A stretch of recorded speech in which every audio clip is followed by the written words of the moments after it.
अस्सलाम वालेकुम, very good morning, welcome to new Pakistan. मैं हूं आपके साथ अनवार खाबर। नाज़रीन, आज 9वीं मुहर्रमुल हराम है और ये महीना और ये तारीखें बहुत इंपॉर्टेंट हैं।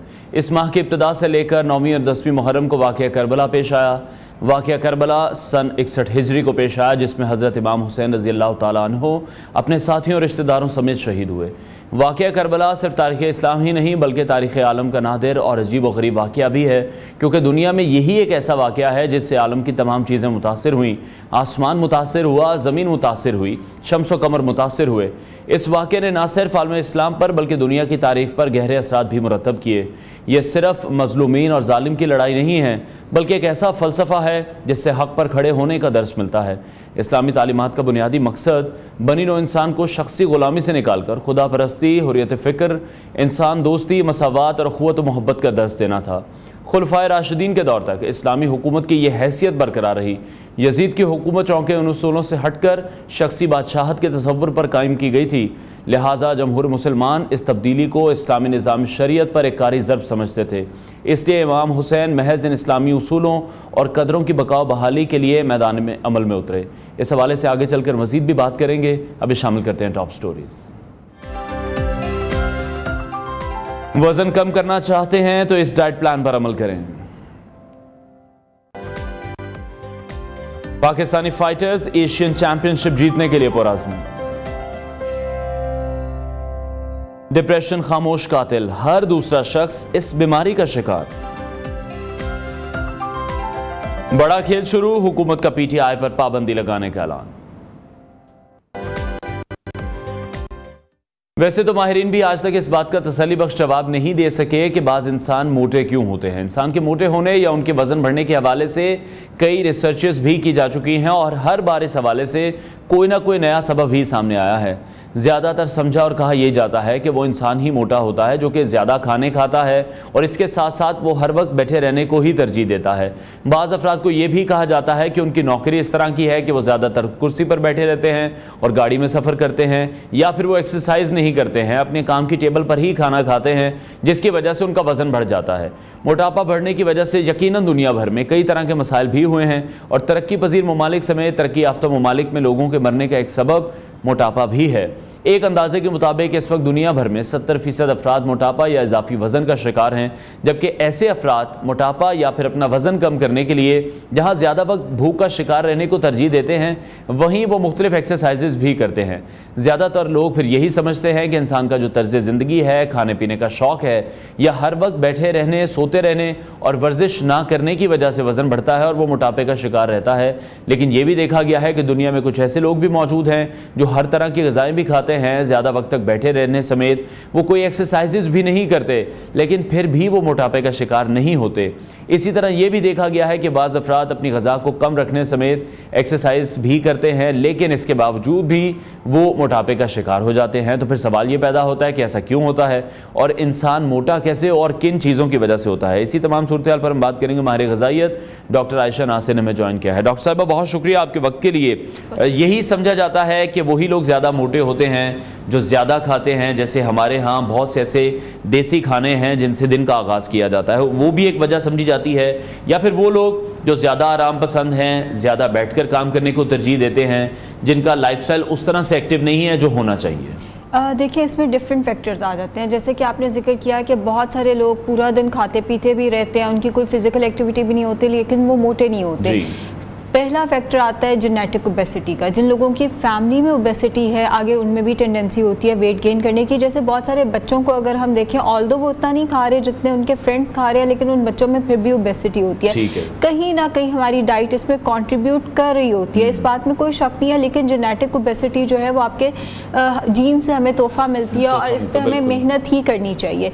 दूसरी चीज़ आ जाती है आपकी कोई मेडिकल हिस्ट्री तो नहीं है। जैसे आपने कहा कि कई लोग बहुत जिम करते हैं, बहुत कम खाते हैं, लेकिन वज़न कम नहीं होता। उस केस में इंसुलिन रेजिस्टेंस हुई हो सकती है, कोई दवाई, वो जैसे कोई और बीमारी बिल्कुल ही डिफरेंट कोई बीमारी चल रही है जिसके लिए कोई दवाई ले रहे हैं और उसका ताल्लुक वेट गेन से हो सकता है। जैसे डिप्रेशन की अक्सर अद्विया जो है वो वेट गेन करा देती है। फिर तीसरा हमारा फैक्टर हमारा लाइफस्टाइल आ जाता है। अगर आप खा बहुत ज़्यादा रहे हैं और आपकी फ़िज़िकल एक्टिविटी उतनी ज़्यादा नहीं है, या अक्सर पेशेंट्स आके कहते हैं जी हमने तो फ़लाँ ऐप डाउनलोड की हुई है, हम तो पूरे दिन में 1500 कैलोरीज ही खा रहे हैं। अब वो 1500 कैलोरीज जो आप ले रहे हैं उनमें नमक या चीनी की मिकदार अगर ज़्यादा है तो फिर भी बॉडी जो है वो वेट गेन करेगी, बिकॉज उसमें वाटर जो है वो रिटेन होता जाएगा एंड वेट आपका ज़्यादा आएगा और बॉडी देखने में भी सोलन ही नज़र आएगी। फिर कुछ चीज़ों की डेफिशिएंसी, जैसे आयरन की डेफिशिएंसी से भी बॉडी ज़रा सोलन नज़र आती है, ज़रा फूली हुई नज़र आती है, एंड साथ साथ विटामिन डी डेफिशिएंसी भी वेट गेन की वजह बनती है। सो ये मुख्तलिफ फैक्टर्स हैं जो मिल मिला के ओबेसिटी की वजह बनती है। ठीक है, तो फिर वजन कम करने के लिए फिर जो ज्यादा वक्त हम लोग भूख का शिकार रहते हैं, या जिसको फिर हम कहें डाइट भी, और पता नहीं कौन कौन से नाम है उन डाइट्स के भी, कि इंटरमिटेंट फास्टिंग भी उसमें शामिल है, ये कितनी ठीक है या फिर ये कितनी गलत है? सबसे पहले तो ज़रूरी है कि मोटापे की वजह देखी जाए। अक्सर लोग मोटापे की वजह देखे बगैर बस जिसे कहते हैं ना लगे हुए और साल लगे हुए हैं, फिर एट द एंड वो तंग आ जाते हैं, रिजल्ट भी नहीं मिलता। एट द एंड वो कहते हैं हमारा तो वजन कम होना ही नहीं है, बस फिर खाओ पियो। सबसे पहले देखें कि आपको कोई मेडिकल हिस्ट्री तो नहीं है। थायराइड, अक्सर लोगों को हाइपोथायराइडिज्म होता है जिसकी वजह से उनका वेट गेन हो रहा होता है। कुछ लोगों में विटामिन डी डेफिशिएंसी होती है, कुछ को इंसुलिन रेजिस्टेंस होती है, कोई और मेडिकल हिस्ट्री। सबसे पहले तो अपनी मेडिकल हिस्ट्री को रूल आउट कराएं कि किसी बीमारी की वजह से तो नहीं वेट बढ़ रहा।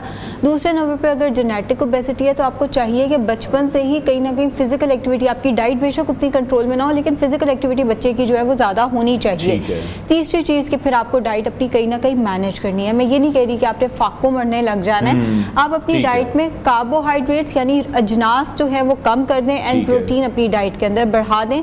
डाइट 70% मैटर करती है, 30% आपकी डाइट आपकी एक्सरसाइज मैटर करती है, तो अपना 70% अपना प्लीज़ ठीक करें, चीज़ें बेहतर हो सकती हैं। ठीक है, और मुख्तलिफ किस्म के फिर मार्केट्स में कुछ डाइट प्लान शेयर किए जाते हैं जिसमें कीटो डाइट बड़ी सर फहरिस्त आजकल, और मैंने जहाँ तक सुना है या रिसर्चेज मैंने देखी हैं यही सुना है कि उसका भी बहुत ज़्यादा नुकसान है कि आपको एक हफ्ते के लिए या एक महीने के लिए बता दिया जाता है सिर्फ एक एग खाएं, एक एप्पल खाएं, एक बनाना खाएं। वो हमारे जॉइंट्स के लिए कितना ख़राब है ये भी मैं चाहूँगा कि आप लोगों को डिटेल में ज़रा बताएं कि वो डाइट हमारे लिए कितनी ख़तरनाक है, क्योंकि हम रिक्वायर्ड जो मील है हमारे वो तो हम ले ही नहीं रहे। बिल्कुल ऐसा ही है। कीटो डाइट बेसिकली एपिलेप्सी के पेशेंट्स के लिए डिज़ाइन की गई थी, ये आम बंदे के लिए बनाई नहीं गई। अब जब एपिलेप्सी के पेशेंट्स उस डाइट के ऊपर गए तो उनका वेट रिड्यूस होना शुरू हुआ। जब हमने देखा कि इससे तो बड़ा अच्छा वजन कम हो जाता है, हम सब ने वो इस्तेमाल करना शुरू कर दी। अब ये है क्या, इसके अंदर फ़ैट की मिकदार ज़्यादा हो जाती है, जिसमें हेल्दी फैट भी होता है, अनहेल्दी फैट भी, सैचुरेटेड फैट भी होता है, अनसैचुरेटेड फैट भी होता है। आपने जो खाना है, एक तो आपने खाना सारा का सारा प्रोटीन है, गोश्त और हरे पत्ते वाली सब्जियां आप इसमें खा सकते हैं, और वो भी फ्राई करके। हमें लगता है कि वेट बहुत तेज़ी से कम हो रहा है बिकॉज बॉडी फैट को as a source of energy इस्तेमाल करती है। हमारी बॉडी में जो जमा हुआ फैट है वो उससे एनर्जी बनने लग जाती है और वो इस्तेमाल होने लग जाता है। लेकिन एक तो यूरिक एसिड बढ़ता है, जब आप मटन, बीफ, चिकन, प्रोटीन ज़्यादा ले रहे हैं तो अक्सर लोगों का यूरिक एसिड बढ़ता है। कोलेस्ट्रॉल एंड फैटी लिवर की अलामात जो हैं वो इसके बाद नज़र आने लग जाती हैं। कुछ लोगों की किडनी का भी मसला बनता है एंड न्यूजीलैंड में डेथ्स भी रिपोर्ट हुई हैं बिकॉज एकदम जब आपका वेट कम होता है तो उसमें डेथ के जो चांसेस होते हैं वो ज़्यादा हो जाते हैं। कोई भी आपका ऑर्गन जो है वो मुतासर हो सकता है। एग्जैक्टली अब वो बिल्कुल एक साइंस है जो कि मेरा ख्याल है कि हम उसमें ना जाएं तो वो एक बेहतर हो जाएगा बिकॉज वो समझाना थोड़ा सा मुश्किल हो जाएगा। सो बेसिकली जब आप एकदम से वेट लॉस करते हैं तो उसमें डेथ और जैसे आपने बताया ऑर्गन फेलियर के चांसेस जो हैं वो बढ़ जाते हैं।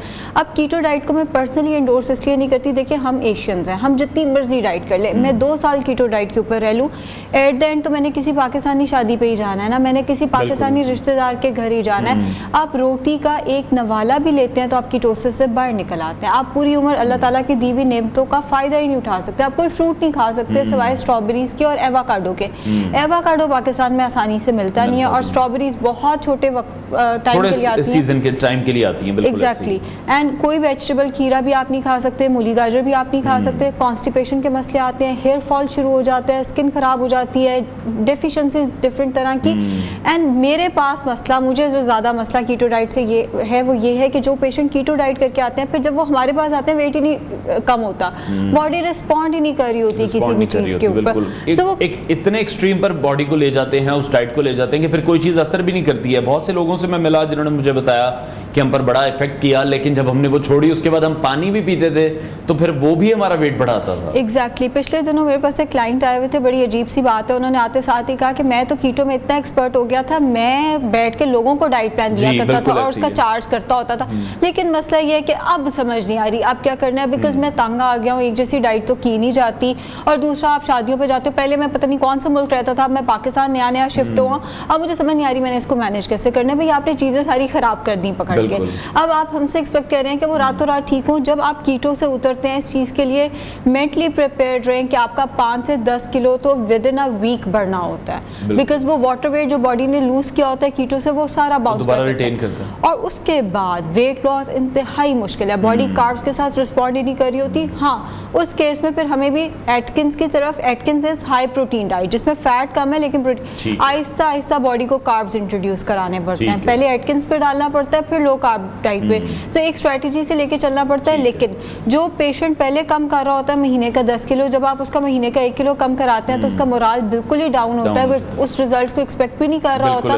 बट अनफॉर्चुनेटली यही है। ठीक है, अच्छा, बीइंग अ न्यूट्रिशनिस्ट आप क्या सजेस्ट करेंगी अगर हमारे दिन के 3 मील हैं और 2 अगर हम स्नैक्स भी ऐड करते हैं, तो वो मील्स क्या होने चाहिए कि हम एक बैलेंस डाइट भी ले रहे हैं, हेल्दी लाइफ भी गुजार रहे हैं, हमारा वेट भी कंट्रोल है? सबसे पहले तो वैरायटी ऑफ फूड्स समझ लें कि नाश्ता ये नहीं कि रोज़ ही एक हुए जा रहा है, अनटिल और अनलेस आपकी कोई मजबूरी है या आपके पास मील प्रिपरेशन का टाइम नहीं है। नाश्ते में दलिया बहुत अच्छी ऑप्शन है, पानी में पकाकर फिर दूध शामिल करना है। दूध में दलिया को कभी भी नहीं पकाना, दूध सूखता जाएगा, कैलोरीज ऐड होती जाएंगी। फिर आप दलिया पकाने के बाद उसमें डिफरेंट तरह के फ्रूट्स या सीड्स या नट्स शामिल कर सकते हैं।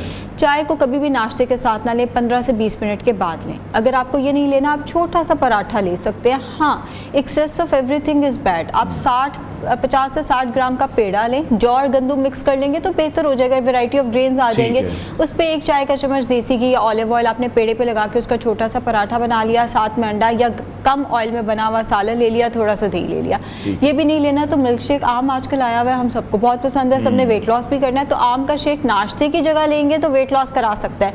दिन में ये देखें ना, ये बड़ी डिफरेंट बात है कि आम के शेक से आप वेट लॉस करा रहे हैं, नाश्ते की जगह लेना। अच्छा, आधा आम ले लें, सिर्फ milk shake. Exactly, this is the problem. हाँ, बिल्कुल ऐसे ही है। तो आधा आम ले लिया, 1 गिलास दूध ले लिया, 1 चाय का चम्मच शक्कर, उसको ब्लेंड करके 15 से 20 मिनट के बाद 1 उबला अंडा और चाय का कप लिया जा सकता है इस केस में।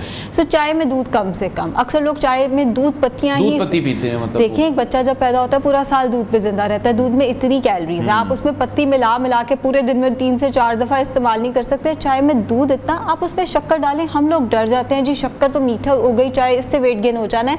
चाय में दूध अगर ज्यादा है तो कैलोरीज ज्यादा है, अगर शक्कर है तो उसमें 20 कैलोरीज ऐड होगी, और शक्कर वैसे भी आपका मूड बेहतर कर देती है, आपको एक किक स्टार्ट भी दे देती है। सो ये हो गया जी हमारा नाश्ता। फिर 11-12 बजे स्नैक में सबसे अच्छा रहता है जी फ्रूट्स। एक आधा फ्रूट जितनी आपको भूख है, या चाय के कप में जितनी खुबानियाँ, आलू बुखारा, फालसा, जामुन वगैरह आ जाता है उसका इस्तेमाल कर लिया जाए। दोपहर में सलाद जरूर इस्तेमाल करें, साथ में जौ और गंदम की रोटी या मिक्स आटों की रोटी ले ली जाए, वो ज्यादा बेहतर है। या 10 से 12 खाने के चम्मच चावल। अच्छा, आजकल ब्राउन राइस का बड़ा इस्तेमाल चल रहा है। ब्राउन राइस पे कंट्रोवर्सी है कि इसमें आर्सेनिक ज़्यादा है जो कि कैंसर की वजह बन सकता है। तो जब तक एक चीज़ पे हतमी राय कायम नहीं हो जाती उसको आप अवॉइड कर ले।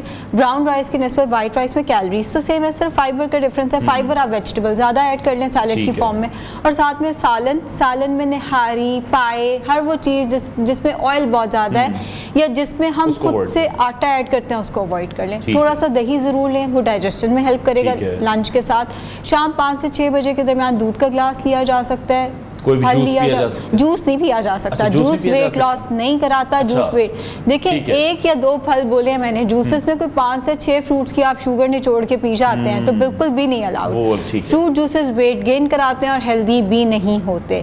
वैसे आप 1 से 2 फल खा सकते हैं, आप हैंडफुल ऑफ मिक्स नट्स ले सकते हैं, दूध का गिलास ले सकते हैं, या आप नारियल आजकल मिल रहा है 2 स्लाइसेस ऑफ फ्रेश कोकोनट ले सकते हैं, दिमाग के लिए बड़ा अच्छा नारियल।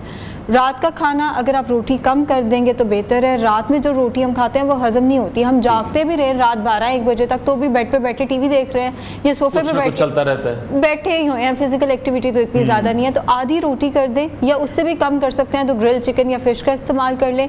अक्सर लोगों को लगता है जी गर्मियों में तो फ़िश नहीं लेनी चाहिए, बिल्कुल गलत है। गर्मी हो या सर्दी, हफ्ते में 2 दफ़ा फ़िश अगर आप अफोर्ड करते हैं तो ज़रूर इस्तेमाल करें, वरना रोटी, आधी रोटी के साथ जो सालन है, सालन ज़्यादा, रोटी चावल कम। ठीक है। अच्छा, ज़्यादातर यही कहा जाता है कि आप जो चिकन है वो स्टीम फॉर्म में लें, दोपहर में भी रात में भी, तो ये एक ही चीज़ खा खा के भी इंसान की बस हो जाती है। ये फ़ायदेमंद कितना है, ये नुकसानदेह कितना है, ये भी बता देखिए वही बात कि दोपहर में भी रात में भी एक ही डाइट हो गई ना, एक ही डाइट पे थोड़ी रहना है हमने। आप सब्जियां ऐड करें, दोपहर में जो सालन बना है वो लें, रात में स्टीम्ड प्रोटीन, आप कभी चिकन लें कभी फिश लें, आप मटन बीफ का इस्तेमाल भी कर सकते हैं, लेकिन मटन बीफ हथेली से ज़्यादा नहीं होना चाहिए, उसके इसमें आप सौते या स्टीम वेजिटेबल ज़्यादा स्टार्टर में खा जाते हैं हाँ, ऐसे तो नहीं हमारे वजन बढ़ते। अगर आपने मैक्सिमम लेना, आप हाथ के जितना खा लें। हफ्ते में एक आधी दफा मटन बीफ होना चाहिए अगर आप हाथ के जितना ले रहे हैं। या दालें बहुत अच्छी ऑप्शन है, कोई दाल बना के, चना चाट हो गई, लोबिया चाट हो गई, कॉर्न सैलेड हो गया, मूंगी की दाल हो गई, आप चम्मच से खा लें, ताकि आप डाइट को बार बार चेंज करते रहे। दोपहर में तो जो वो खवातीन जो माँ बनने वाली हैं या माँ बन चुकी हैं, उनके लिए कौन सी डाइट बेस्ट है? जो माँ बनने वाली हैं, डिपेंड करता है कि ट्राइमेस्टर उनका कौन सा चल रहा है, ये थोड़ा सा क्रिटिकल होगा। तो मैं चाहूँगी कि हम बिल्कुल ही उसको ये ना समझें कि जो आप कोई भी सेफ डाइट, जो सेफ डाइट मैं आपको बता रही हूँ, जो अभी मैंने आपको डाइट प्लान दिया ऑलमोस्ट वो फॉलो किया जा सकता है। बट अगर सेकेंड या थर्ड ट्राइमेस्टर है तो दूध की क्वांटिटी बढ़ा देनी है एंड फ्रूट्स की क्वांटिटी भी बढ़ा देनी है। इस केस में नाश्ते में मिल्क शेक अगर आप लेते हैं तो उसके आधे घंटे बाद अंडे का इस्तेमाल ज़रूरी है, या आप नाश्ते में छोटा सा पराठा ले सकते हैं दही के एक कप के साथ। ये भी नहीं लेना तो आप नाश्ते में सूखी रोटी के साथ घर के बने कम ऑयल में बने कबाब, क्योंकि प्रोटीन बहुत मैटर करता है इस केस में। दोपहर में भी अगर आप रोटी ले रहे हैं उसके साथ गोश्त या दाल का इस्तेमाल ज़रूर करें। एंड चूँकि नौजिया बहुत ज़्यादा हो रहा होता है फीमेल्स को इस केस में, तो आपने दही का इस्तेमाल ज़रूर करना है। अच्छा, सैलड नहीं खाया जाता भाई प्रेगनेंसी में, कहना बहुत आसान है जी आप सैलड खाएं, नहीं खाया जाता। अगर नहीं खाया जाता दैट इज़ फाइन, आप उसी सब्जी को पका के, जैसे भिंडी चिकन का इस्तेमाल कर लें, आप करेले कीमे का इस्तेमाल कर लें, साथ में दही ले लें ताकि वो डाइजेशन में थोड़ा हेल्प करे और वो जो बार बार उल्टी आ रही होती है उस चीज़ से भी बचा जा सके। शाम 5-6 बजे फ्रूट या मिल्क शेक लेना है, बिकॉज प्रेग्नेंट फीमेल की रिक्वायरमेंट ज़्यादा है, तो वो मिल्क शेक भी लेंगे तो वो बर्न कर सकते हैं, बस शक्कर भी नहीं डालनी। फ्रूट एंड दूध, जो भी फ्रूट है और दूध है। हाँ, और रात के खाने में भी वही कि रोटी चावल ले लिया, साथ में सब्जी प्लस कोई प्रोटीन ले लिया, जैसे भिंडी, गोश्त, करेले, कीमा, चिकन के साथ टिंडे बना लिए। सब्जी, कच्ची सब्जी मैंने नहीं दी, लेकिन पकी हुई सब्जी प्लस प्रोटीन का कोई ना कोई source, chicken, mutton, beef, fish, कुछ ना कुछ होना चाहिए। नट्स ज़रूर इस्तेमाल करें। प्रेग्नेंट फीमेल्स को कहा जाता है ये गर्म है, ये हो जाएगा, बिल्कुल गलत है जी। आप नट्स को रात को सोख करके रख दें, सुबह उठ के इवन मूंगफली को भी सोख करके खाया जा सकता है, वो आप नट्स इस्तेमाल करें, बहुत अच्छे हैं। प्रेग्नेंट फीमेल्स को अक्सर नौजिया हो रहा होता है तो एक चुटकी सौंफ पानी में उबाल कर वो ज़रूर इस्तेमाल करें। ठीक है। और कार्ब्स की जो इंटेक है वो आलू की फॉर्म में ही हमें लेनी चाहिए, बेक पोटैटो या फिर स्वीट पोटैटो, या किस फॉर्म में लेना चाहिए? मैं तो बीइंग मतलब एथलीट पूछ रहा हूँ। अच्छा, दूसरा भी आप बता दें। नहीं, आपका केस डिफरेंट है। वैसे आप स्वीट पोटैटो का इस्तेमाल कर सकते हैं, बेक पोटैटो भी अच्छा है, लेकिन आप रोटी चावल भी खा सकते हैं। रोटी चावल भी तो फॉर्म ऑफ कार्बोहाइड्रेट्स है ना। जैसे कई लोग हमारे पास आते हैं, वो कहते हैं हम तो आलू नहीं छोड़ सकते, तो उस केस में हम कहते हैं आप एक बॉइल्ड पोटैटो, बेक पोटैटो या मैश पोटैटो ले लें और उसके साथ कोई चिकन या फिश या बारबेक्यू या टिक्का ले लें। लेकिन अगर आप कार्बोहाइड्रेट्स लेना चाहते हैं तो वो रोटी चावल किनुआ की फॉर्म में भी लिए जा सकते हैं। ऑल्दो किनुआ में कार्ब्स कम है, मगर कार्बोहाइड्रेट की अगर बात की जाए तो वो किसी भी सोर्स से लिए जा सकते हैं, बट रिफाइंड कार्बोहाइड्रेट्स नहीं लेने। मैं रिफाइंड ही चाह रहा था, इसलिए मैंने बेक पोटैटो का नाम लिया। हाँ, रिफाइंड कार्बोहाइड्रेट्स में हमारे पास आ जाते हैं ज़रूरत से ज़्यादा चावल। वाइट राइस भी रिफाइंड है, बट जैसे मैंने कहा ब्राउन पे तो कंट्रोवर्सी चल रही है, तो वाइट राइस का आप इस्तेमाल कर सकते हैं एक मॉडरेशन में रह के। ब्रेड जो है ब्राउन अगर खा लेंगे तो बहुत बेहतर है। वाइट ब्रेड जो है वो रिफाइंड कार्बोहाइड्रेट्स में आती है। जितने बिस्किट्स या बेकरी आइटम्स हैं, इवन गंदम के बिस्किट या जीरे वाले बिस्किट या नमक वाले बिस्किट, वो भी रिफाइंड कार्बोहाइड्रेट्स में आते हैं, इनको आपने अवॉइड करना है। जो पास्ता, स्पेगेटी वाइट वाला हम इस्तेमाल करते हैं वो रिफाइंड कार्बोहाइड्रेट्स में आता है, आपने इनको अवॉइड करना है। एंड सफ़ेद आटे की रोटी, ये भी रिफाइंड कार्बोहाइड्रेट्स में आती है। मतलब सफ़ेद चीज़ों को आप अवॉइड करें या रिफाइंड चीज़ों को, पैकेट वाली अशिया को अवॉइड करें। बाकी देसी चीज़ों का आप कार्ब्स में इस्तेमाल कर सकते हैं। ठीक है, बहुत शुक्रिया माहिर ग़िज़ाइयत डॉक्टर आयशा नासिर हमारे साथ इन कॉन्वर्सेशन थी। नाज़रीन, ब्रेक लेते हैं, ब्रेक के बाद आपको दोबारा ज्वाइन करेंगे।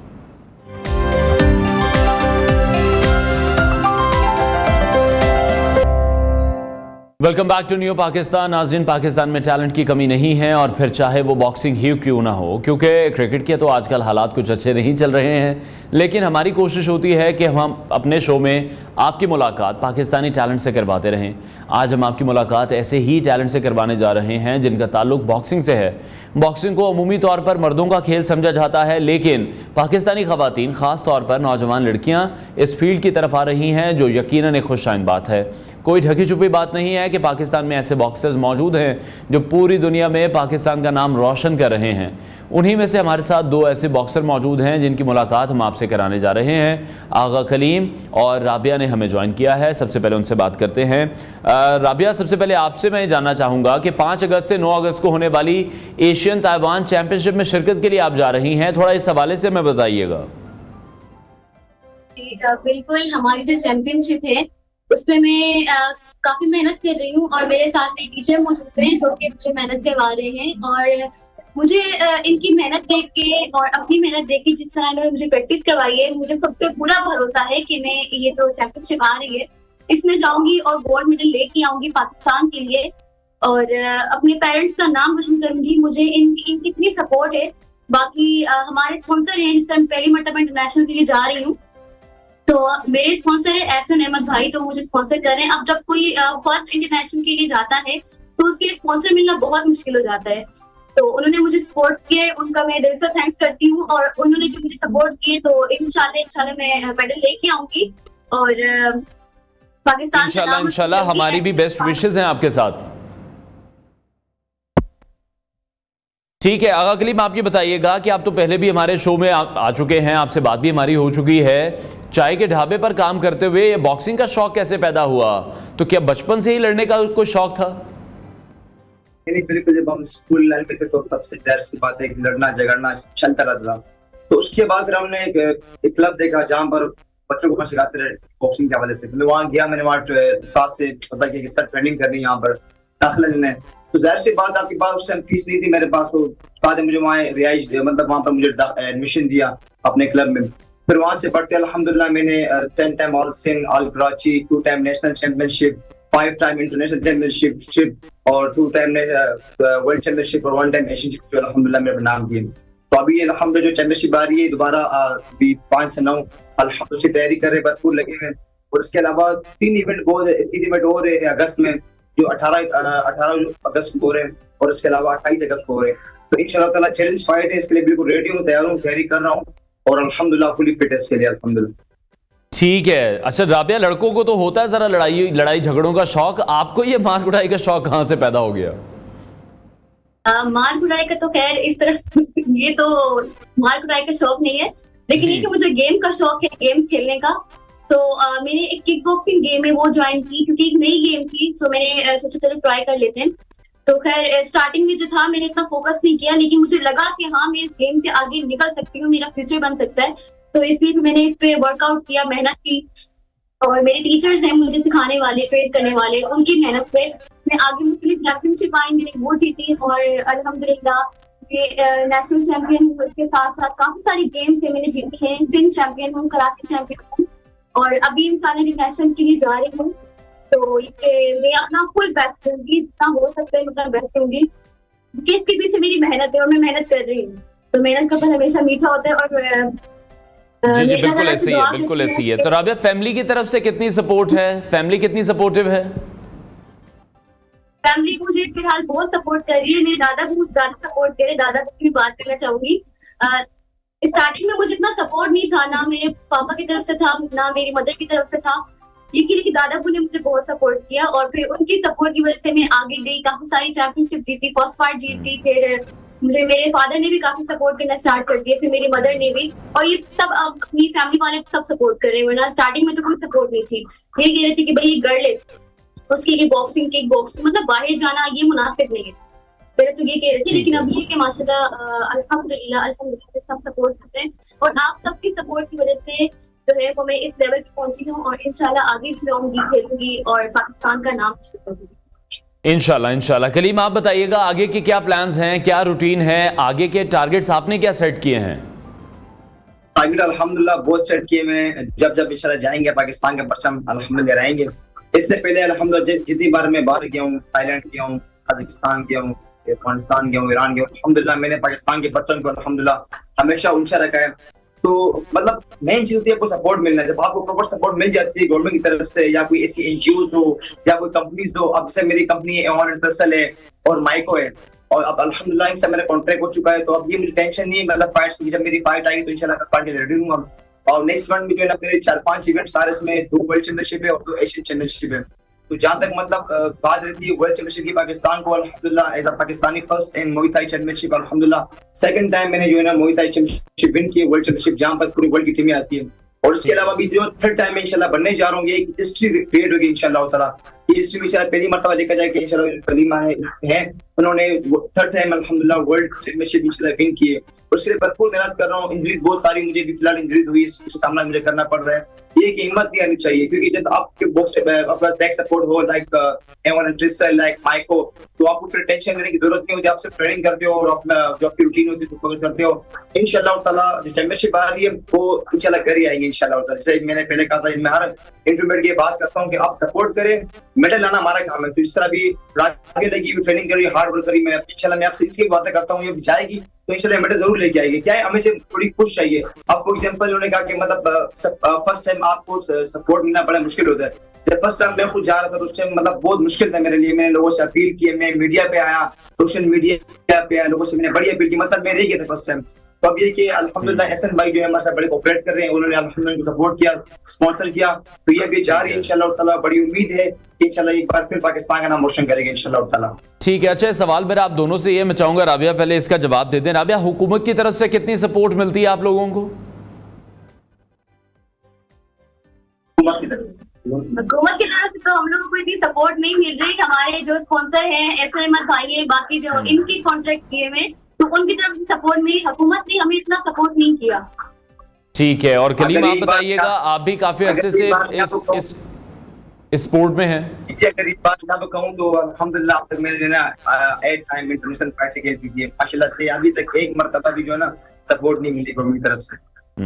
ठीक है, और ये काफ़ी अनफॉर्चुनेट है। हम अपने प्रोग्राम में इसलिए कोशिश करते हैं कि आप जैसा जो टैलेंट है उनको अपने प्रोग्राम में भी बुलाएं, ताकि अरबाब इख्तियार तक भी आप लोगों की आवाज़ पहुंच सके कि क्रिकेट के अलावा, फुटबॉल के अलावा या हॉकी के अलावा बहुत से ऐसे स्पोर्ट्स हैं, खासतौर पर बॉक्सिंग, जिसमें फाइटर्स हमारा बहुत नाम कर रहे हैं। बिल्कुल, देखिए अगर देखो मैं छोटी मिसाल देता हूँ। एक बंदा आता है, ठीक है, यूट्यूब पर मुजरा करता है, डांस वगैरह करता है, पता नहीं कैसे कैसे हरकतें करते हैं, लोग उसको प्रमोट कर रहे हैं, सपोर्ट कर रहे हैं, और गवर्नमेंट को बुला रही है कि हमारे लिए आप जो ना वीडियोस बनाओ, हमारे लिए कराओ। तो मतलब एक बंदा जो दिन रात लगा हुआ है, मेहनत कर रहा है, पाकिस्तान के लगा हुआ, खून बहा रहा है, पसीना बहा रहा है। आप यकीन करें इस वक्त जितनी इंजरीज का मैंने सामना किया, मुझे पता कितनी इंजरी मुझे हुई, मगर उसके बावजूद हमें वो सपोर्ट नहीं मिलती जो मैं चाहिए होती गवर्नमेंट की तरफ से। ताकि मैं चाहता हूँ कि मैं बाहर जाऊँ, थाईलैंड जाऊँ, मैं अमेरिका जाऊँ, मैं यूके जाऊँ, वहाँ ट्रेनिंग करूँ, पूरी साल 2 साल वहाँ ट्रेनिंग करूँ, ताकि जो मेरी एनर्जी लेवल है वो और ज्यादा बूस्ट हो। और मैं जितनी मतलब जो मेरा मेन मकसद है कराटे कॉम्बैट है, जो इस तरह के चैंपियनशिप, वन चैंपियनशिप, इसमें पाकिस्तान को रिप्रेजेंट करूँ, सबसे मेन मकसद हमारा ये। जब तक हमें गवर्नमेंट की तरफ से सपोर्ट नहीं मिलती है, ये चीजें पॉसिबल नहीं है। मैं गवर्नमेंट से अपील करता हूँ जितने हमें सपोर्ट करे, प्रमोट करे। देखिए सर, आप छोटी मिसाल आप ले लें, क्रिकेट की मिसाल ले लें। क्रिकेटर ने कितना मायूस किया, अभी जो उनकी टीम में उनकी वो हुई है, मैचेस हुई, बहुत मायूस किया। अब मैं ये चाहता हूँ कि दारा जो हमारी कॉम्बैट स्पोर्ट है, इस पे तवज्जो दी जाए, इसको थोड़ा पुश किया जाए। ये आने वाले वक्त में पाकिस्तान के लिए बहुत सारे मेडल हम लोग ला सकते हैं। मैं ला सकता हूँ, हॉकी टीम ला सकती है, फुटबॉल टीम ला सकती है, बहुत सारी चीजें जो हमारे स्पोर्ट्स है वो ला सकती है। मगर अनफॉर्चुनेटली जो हमें सपोर्ट नहीं मिल रही है, जिसकी बेहाल में हम लोग पीछे रह रहे हैं। अगर हमें प्रॉपर सपोर्ट मिलती है, आपको मैं छोटी मिसाल दूं, जो बाकी हमारी बॉक्सिंग है, ठीक है, किक बॉक्सिंग है, ये क्रिकेट के 5% में भी नहीं आती है, ठीक है। अभी जो लास्ट टाइम हमने फाइट की थी हमारे आमिर खान ने, पाकिस्तानी जो है, उन्होंने खेली थी 8 बिलियन पाउंड्स पे खेली थी। कि अगर आप उसको कॉम्प्रोमाइज करते हो विद एनी प्लेयर, तो ये मतलब मैं कहूँ अगर आप 5-6 फाइट खेलते हो आप 8 बिलियन की, तो ये आप साहब कितने हो गए, आराम चलेगा। बिल्कुल ऐसे ही है वर्ल्ड वाइड। तो हम देखते हैं कि इस तरह के जो तमाम स्पोर्ट्स हैं वो बहुत ज्यादा उनको सराहा जाता है, उनको बैकअप भी किया जाता है, जो उनके एथलीट्स हैं उनको भी स्पॉन्सर किया जाता है, सपोर्ट किया जाता है। अच्छा कली, मुझे बताइएगा आपका फेवरेट फाइटर कौन सा है और फ्यूचर के आपके कौन से प्लान्स हैं? बिल्कुल, देखो मेरी फेवरेट फाइटर के बारे में पूछोगे तो है वो थाईलैंड के तवांची है, और उसके अलावा रोटांग है, और लियाम बड़ाको है, सेंचाई है, और बुखाव है। ये वो फाइटर है जो बहुत स्ट्रॉन्ग फाइटर है, मतलब पीछे हटते नहीं है, मार खाते हैं, बर्थडे करते हैं। तो ये मेरे बहुत जो ना मेरे वन ऑफ द फेवरेट है। और उसके अलावा जो मेरी फ्यूचर प्लानिंग से मैंने कहा कि फ्यूचर प्लानिंग जो है वो मेरे कराटे कॉम्बैट की है और वन चैंपियनशिप की है। मतलब जो मेरा मेन मकसद है वो कराटे कॉम्बैट के है, ताकि मैं खेलूं और पाकिस्तान को रिप्रेजेंट करूं, और ये मेरी सबसे बड़ी ख्वाहिश है। तो इंशाल्लाह ताला जब आप एक गोल रखते हो माइंड में क्या तक जाना है, फिर इंशाल्लाह अल्लाह पाक की मदद करता है। तो मेरी इंशाल्लाह गोल यही है, और मैं आप सबसे बड़ी रिक्वेस्ट भी करता हूँ, अपील भी करता हूँ कि आप हमें प्रमोट करें, सपोर्ट करें, ताकि हमारी जो आने वाली यंग जनरेशन है वो ज़ाया ना हो। ठीक है, बहुत शुक्रिया, हमारी बेस्ट विशेस हैं आप दोनों के लिए। कौमी बॉक्सर्स आगा कलीम और राबिया हमारे साथ इन कॉन्वर्सेशन थे। नाज़रीन ब्रेक लेते हैं, ब्रेक के बाद आपको दोबारा ज्वाइन करेंगे।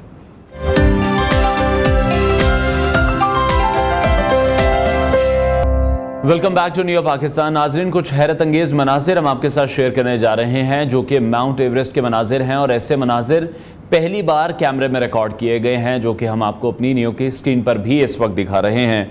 ताकतवर ड्रोन से ली गई अपनी नौयत की पहली माउंट एवरेस्ट की वीडियो है जो कि सोशल मीडिया पर बहुत ज़्यादा गर्दिश कर रही है। एक चीनी मैन्युफैक्चरर के तैयार करदा ड्रोन ने अपनी नौयत की पहली माउंट एवरेस्ट की शानदार फ़िज़ाई फुटेज रिकॉर्ड की है जो कि सोशल मीडिया पर इस वक्त काफ़ी वायरल हो रही है।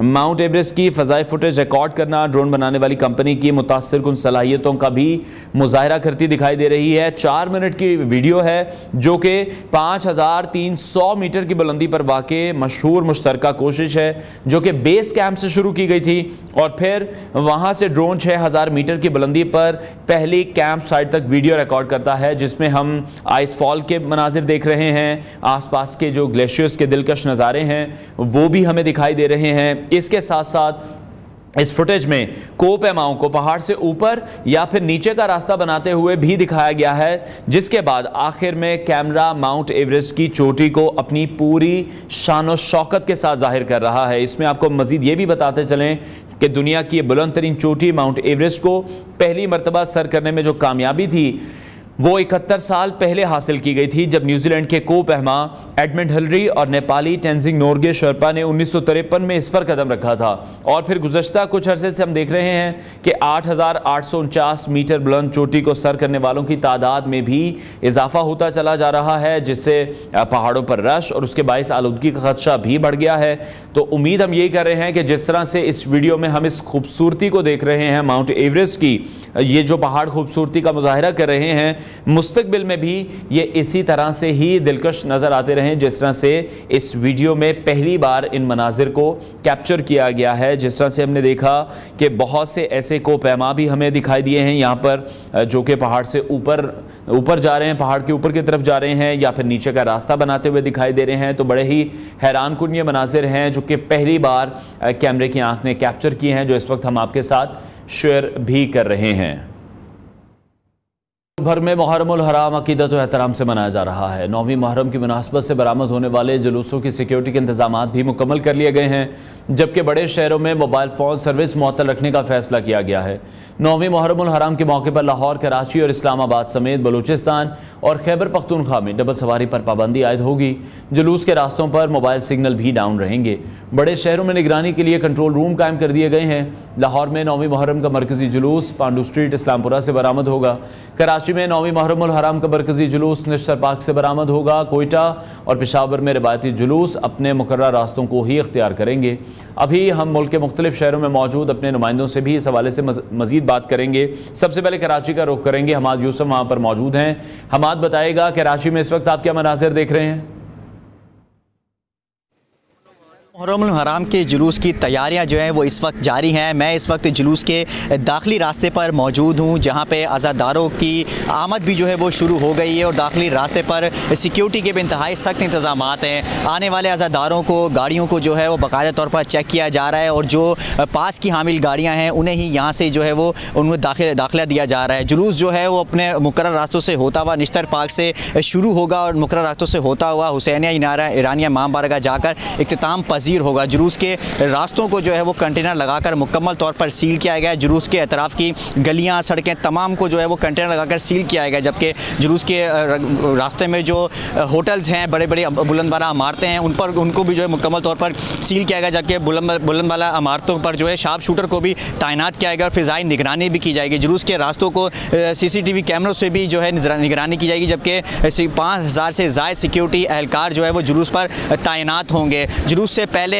मजलिस का एहतमाम किया जाएगा, जिसमें अहले बैत और इमाम अलैहिस्सलाम की जो खिदमात हैं उन पर जो रोशनी डाली जाएगी। इस वक्त जो है मरकज़ी दाखिली रास्ते से अज़ादार जो है वो दाखिल होना शुरू हो गए हैं और इंतज़ामात जो हैं उसको भी जो है वो हतमी शक्ल दी जा रही है। 12 बजे जो है वो वक्त मुकर्रर किया गया जुलूस का, जो 12 बजे जुलूस जो है वो निश्तर पार्क से बरामद होगा, जो अपने मुकर्रर रास्तों से होता हुआ हुसैनिया ईरानिया इमाम बारगाह खारादर जाकर पहुँचेगा। जबकि इस वक्त जो है वो सिक्योरिटी के इंतहाई सख्त इंतजाम यहाँ पर किए जा रहे हैं और हर आने वाले शख्स को, हर आने वाली गाड़ी को जो है यहाँ पर बाकायदा तौर पर चेक भी किया जा रहा है। अज़ादार जो है काफ़ी गमज़दा हमें यहाँ पर दिखाई दे रहे हैं, क्योंकि आज 9 मुहर्रम हराम है और आज का जो मरकज़ी जुलूस है वो जो अहले बैत हैं और जो इमाम हुसैन की जो कुर्बानी है उनकी याद में जो है वो जुलूस यहाँ से निकाला जाएगा। तो इस वक्त जो है वो तमाम तर तैयारियों को हतमी शक्ल दी जा रही है और जुलूस की जो तैयारियाँ ठीक है, बहुत शुक्रिया। कराची से हमारे यूसुफ हमें अपडेट कर रहे थे। अभी हमने लाहौर का रुख करना है जहाँ इस वक्त हमारे साथ हाफिज महबूब मौजूद हैं। महबूब बताएगा, आज 9वीं मुहर्रम के जुलूस बरामद होने हैं, अभी क्या मनाजिर आप देख रहे हैं? पुलिस और इंतजामिया की जो तैयारियां हैं उसके हवाले से भी अपडेट कीजिएगा। जी बिल्कुल, 9वीं मुहर्रमुल हराम का मरकजी जुलूस जो है लाहौर का पांडू स्ट्रीट से जो है वो अब से कुछ देर बाद जो है वो बरामद होगा। इस हवाले से जो है वो पुलिस एहलकारों की बड़ी तादाद जो है वो यहाँ पर मौजूद है और आज़ादारों को जो है वो मुकम्मल चेकिंग के बाद जो है वो 3 लेयर्स में चेक करने के बाद जो है वो दाखिले की इजाज़त दी जा रही है। यहाँ से जो पांडू स्ट्रीट से जो जुलूस बरामद होगा ये अपने रवायती रास्तों से होता हुआ अनारकली और नारकली से जो है वो मगरिब के वक्त खैमा सादात पहुँचेगा। वहाँ पर कुछ देर क्याम करने के बाद वापस जो है वो पांडू स्ट्रीट आकर एहतमाम पजीर होगा। जो जुलूस के रूट्स है उस पर जो है 1500 एहलकार तैनात किए गए हैं, जबकि लाहौर भर में 12,000 पुलिस एहलकार जो है वो ड्यूटी जो है वो सर अंजाम दे रहे हैं। इसके अलावा जो जुलूस के रूट है मरकजी जुलूस के, वहाँ पर 800 CCTV कैमरों की मदद से जो है वो निगरानी की जा रही है, जबकि रूट्स के जो मुहल्लिका गलियाँ सड़कें हैं उनको जो है वो टेंट और खारदादे लगाकर जो है वो मुकम्मल तौर पर बंद कर दिया गया है। किसी भी किस्म के जो लोग हैं, जो अज़ादारान हैं, जो शामिल होना चाहते हैं, वो सिर्फ और सिर्फ मरकजी जो रास्ता बनाया गया है वहाँ से जो है वो मुकम्मल चेकिंग करने के बाद जो उनको दाखिले की इजाज़त दी जाएगी, जबकि गली मोहल्लों से जो है टेंट खारदारे तार लगाई गई हैं और वहाँ पर से किसी भी किस्म के जो लोगों को जो है वो जुलूस में शिरकत की इजाज़त नहीं दी जा रही। इस हवाले से पुलिस एहलकार जो है वो ख़वातीन पुलिस एहलकार वो भी बड़ी तादाद में यहाँ पर मौजूद हैं और आज 9वें मुहर्रमुल हराम का जो मरकजी जुलूस है ये जो है वो अपने मुकर्रर रास्ते से होते हुए अनारकली में नमाज ज़ोहरैन होगी। नमाज मगरिबैन जो है वो खैमा सादात में जो है वो अदा की जाएगी। वहाँ पर कुछ देर रुकने के बाद रात 9 बजे तक जो है वो वापस पांडू स्ट्रीट पहुँचकर जो है वो इख्तिताम पजीर होगा। जी ठीक है महबूब, ये भी बताइएगा कि मोबाइल फ़ोन सर्विस जो है वो सिर्फ जुलूस के रास्तों में बंद होगी या फिर पूरे शहर में ही मोबाइल सर्विस मुअत्तल की जाएगी? जी मोबाइल सर्विस की बात कर लीजिए तो यही कि बताया गया था इंतजामिया की जानिब से कि जो रूट्स हैं सिर्फ उस जगह से जो है मोबाइल सर्विस बंद होगी, लेकिन इस वक्त जो है वो हम रूट पर ही मौजूद हैं पांडू स्ट्रीट में। यहाँ पर अभी जो है वो सिग्नल चल रहे हैं, अभी तक जो है वो बंद नहीं किए गए हैं। तो यही कहा गया था कि जो जुलूस के रूट्स होंगे जैसे ही बरामद होगी उसके बाद जो है वो जो सिग्नल है वो भी बंद कर दिए जाएंगे, लेकिन अभी तक जो है वो सिग्नल चल रहे हैं और हम इस वक्त जो है वो जुलूस के मरकजी रास्ते पर जो है वो मौजूद हैं। जी ठीक है, और पुलिस के कितने जवान हैं जिनकी ड्यूटी लगाई गई है? इस हवाले से जो जुलूस के रास्ते हैं क्या वो भी क्लियर है?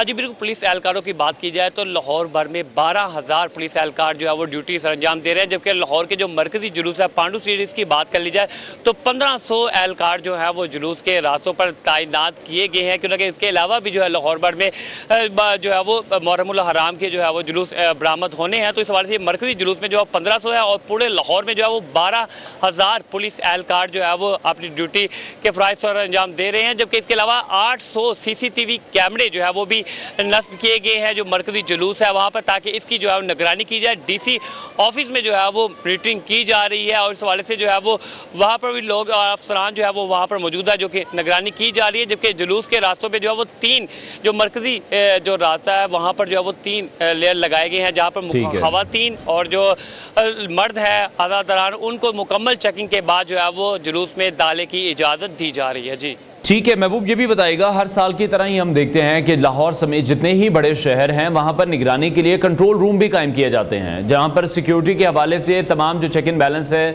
वहाँ पर भी तमाम लोग मौजूद होते हैं जो CCTV कैमरों की मदद से भी जो सिक्योरिटी है उसको यकीनी बना रहे होते हैं।